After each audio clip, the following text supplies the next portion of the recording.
ఒక బాల్ అక్కడ వేయాలా, ఒక్కొక్క బాల్ ఒక విధంగా. ఎప్పుడు ఒకటే ఫేస్ చేసి ఏం లాభం?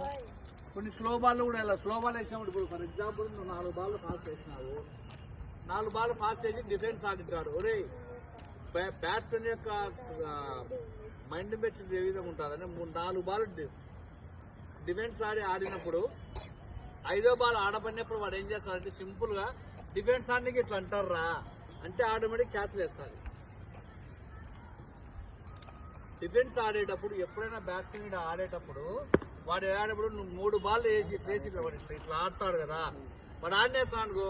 నువ్వు 2వ బాల్ కానీ 3వ బాల్ కానీ 4వ బాల్ కానీ అదే బాల్ స్లో డెలివరీ చేస్తాడు. మరి ఇట్లా అంటే తెలుసా కంపల్సరీ తగిలి క్యాచ్ చేస్తాడు.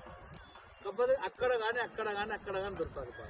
డైరెక్ట్ బౌలర్ దొరుకుతుంది కానీ బౌలర్ కొద్దిగా మైండ్ పెట్టి ఆలోచించి ఆడాలి. ఆడేటప్పుడు ఊరికే